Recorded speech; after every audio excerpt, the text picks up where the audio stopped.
divertimento alle api. Andiamo. Ci vediamo, magari. Te li porto un po' più gonfi, però tutti...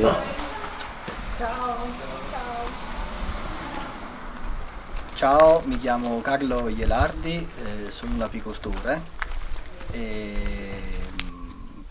Sono un apicoltore da qualche anno perché ho preso in mano io e i miei fratelli l'azienda di famiglia fondata da mio nonno e insieme al cognato, un sacerdote di Circello, Don Carmelo Golia, i quali hanno cominciato a praticare apicoltura professionale già nel 1925. Successivamente l'azienda è passata a mio padre Teofilo ed ora siamo io e i miei fratelli che gestiamo l'azienda di famiglia.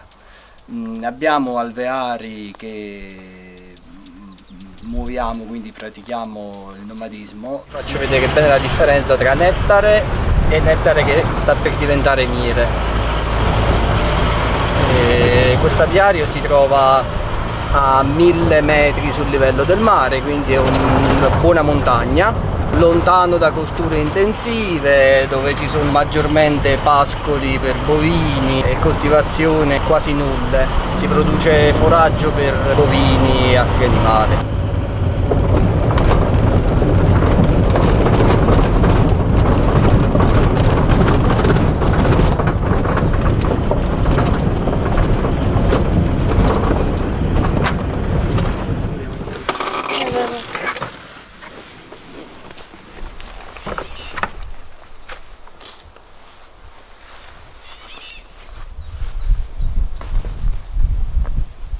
Allora. Ah, però per noi? Sì, togliti occhiali e mettila come una maglia. Braccio sinistro qua, braccio destro qua. Testa. Wow, guardami. Grazie.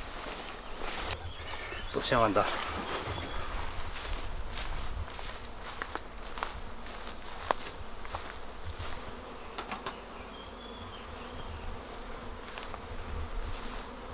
Sto preparando l'affumicatore, sto accendendo dei sacchi di juta che precedentemente sono stati usati o per contenere carboni o per contenere patate o mais, insomma sono vegetali al 100%, quindi non sprigionano con la combustione sostanze dannose né per l'apicoltore né per le api. Il fumo indimorisce gli esseri viventi, tutti gli esseri viventi da sempre, e quindi viene anche usato per confondere il feromone dell'aggressività delle api in modo che non riescono a passarselo e la famiglia la riesce a gestire e tenerla tranquilla. L'affumicatore è uno strumento ancestrale che serve anche all'apicoltore moderno per poter lavorare tranquillamente con le api. Adesso apriremo un'arnia. L'arnia è il contenitore in legno che custodisce la famiglia, è la casa delle api. L'alveare, per alveare si intende la famiglia di api invece. Oggi faremo un piccolo focus sul nettare, su come questo venga trasformato in miele dalle api e su cosa si intende anche legalmente, cosa significa la parola miele. Molte persone credono che il miele cristallizzato sia un miele sofisticato con all'interno lo zucchero, quindi oggi chiariremo un po' questa cosa. Questo è miele di millefiori estivo. Miele è un prodotto d'origine animale vegetale, non è altro che nettare di fiori asciugato dalle api. Quindi l'ape che cosa fa? Va sul fiore, lo porta nell'alveare e lo asciuga in giornata. Le api stendono il miele di ape in ape, mentre altre api fanno ventilazione forzata. Così il nettare, che ha un'umidità superiore al 90%, viene asciugato e viene portato ad avere un'umidità tra il 16 e il 19%, diventando miele. Logicamente il miele non è soltanto nettare di fiori, ma durante questo processo di asciugatura viene arricchito anche dalle api con enzimi e sali minerali. Adesso proviamo a vedere se in giornata hanno raccolto nettare. Facendo un piccolo esperimento, si prende un favo e si scrolla su una superficie asciutta. Se colerà nettare significa che le api hanno lavorato. Ecco, questo è tutto nettare, dicevo.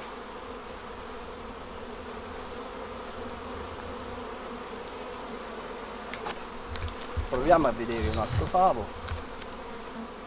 È ancora un po' umido. Il miele è pronto quando è così, quando viene percolato.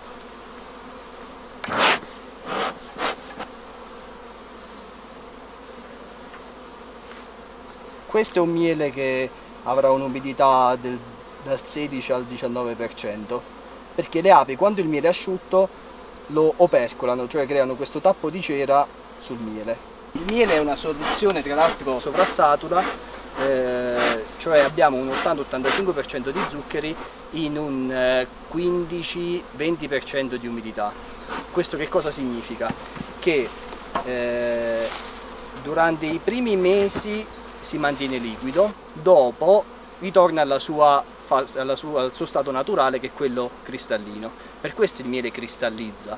Tutti i mieli cristallizzano, questo è un miele che cristallizzerà verso novembre, tranne i mieli di acacia, castagno e melata. In tutte le apicolture del mondo, a tutti i livelli, per alimentazione alternativa viene usato o zucchero o derivati. Quindi diffidate dell'apicoltore che vi dice che non usa zucchero per nutrire le api in inverno, piuttosto che se ne può usare di più o di meno, questo dipende dalle zone. In zone dove c'è una forte presenza floreale si usa meno zucchero, in zone più povere, quindi le zone montuose, le api affrontando inverni più lunghi hanno bisogno di una nutrizione alternativa più lunga e quindi si usa più zucchero, ma in tutti i tipi di apicoltura del mondo viene usato lo zucchero. Abbiamo questa parte, questo modulo in legno giallo si chiama arnia. Questo modulo in legno rosso è un melario, cioè il magazzino dove le api vanno a depositare il miele per le apicolture. Durante la fase di smilatura si solleva questo, si fanno volare via le api e si porta in magazzino per l'estrazione.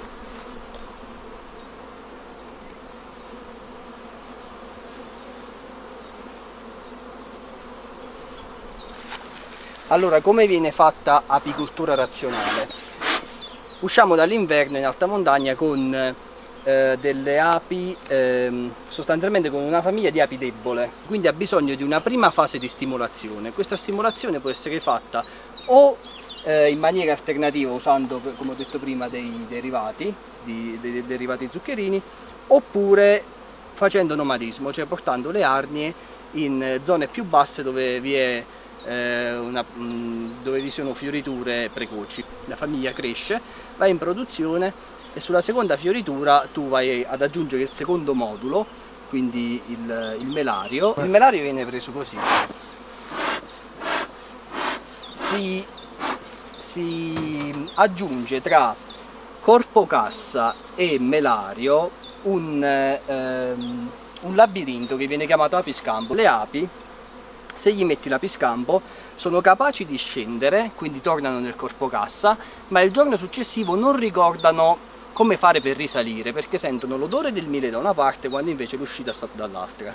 Quindi tu praticamente fai scendere in sicurezza le api, trovi questo modulo libero dalle api, non così come adesso,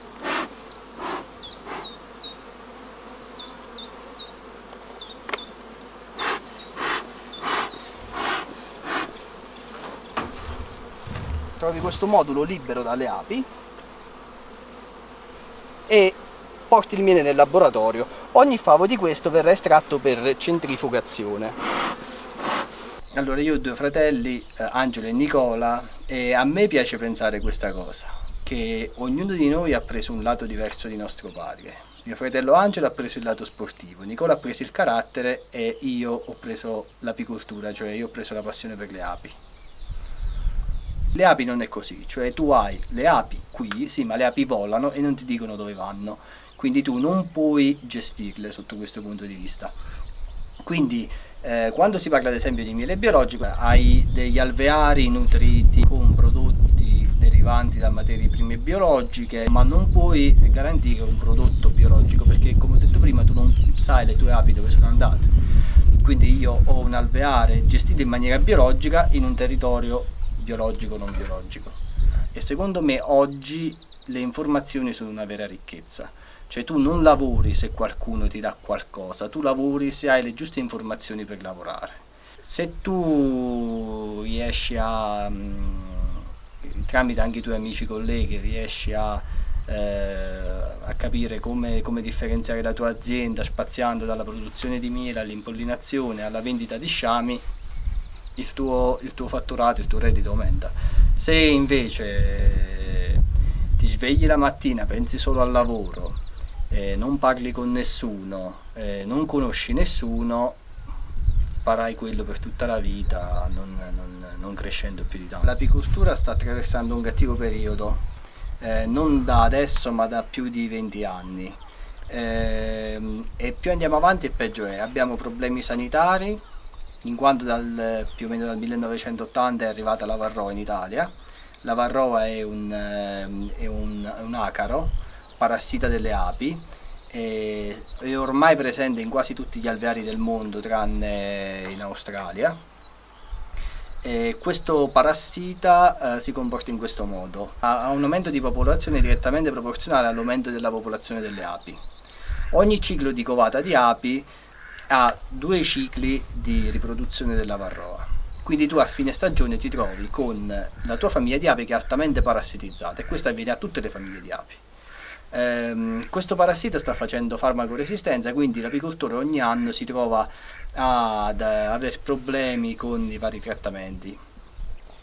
Non bastava questo, in Italia è arrivata anche la Vespa velutina in Nord Italia, dalla Francia. La Vespa velutina è un calabrone asiatico che si nutre principalmente di alveari.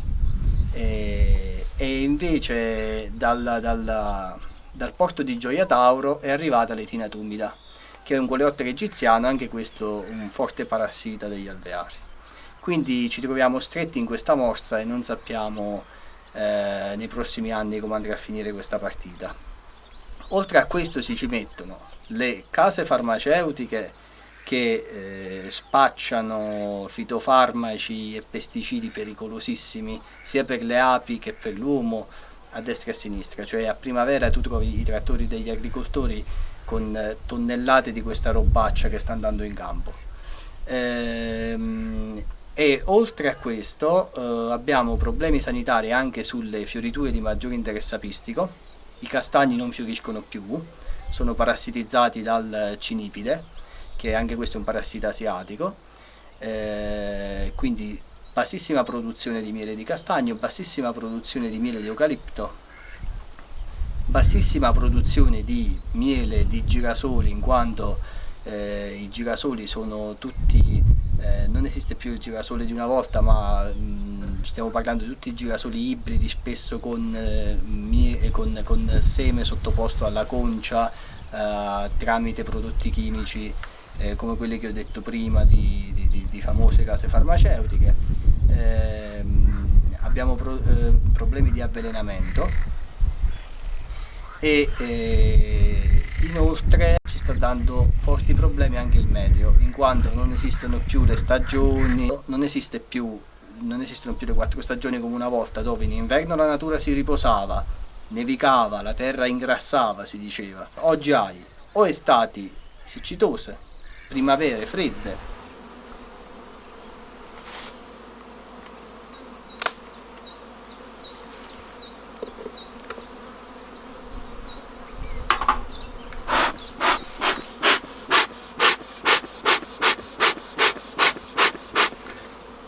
tutte le ricerche scientifiche fatte sul miele garantiscono che è un prodotto che fa bene alla salute dell'uomo, a differenza di tanti altri prodotti alimentari i quali sono dannosi, a partire dallo zucchero bianco, per non parlare poi dei prodotti senza zucchero. Cioè io diffido sempre da ciò che per sua natura è grasso e tu lo mangi senza grassi. ciò che per sua natura è dolce e tu lo mangi senza zucchero, o anche, diffido anche del caffè che per sua natura c'è la caffeina ed è decaffeinato. Io mangio più di 20 kg di miele all'anno, a prima colazione sempre, e nel caffè, quindi sia come dolcificante sia come alimento. Si può mangiare sui formaggi, si può mangiare col cucchiaino, il miele lo puoi mangiare come vuoi.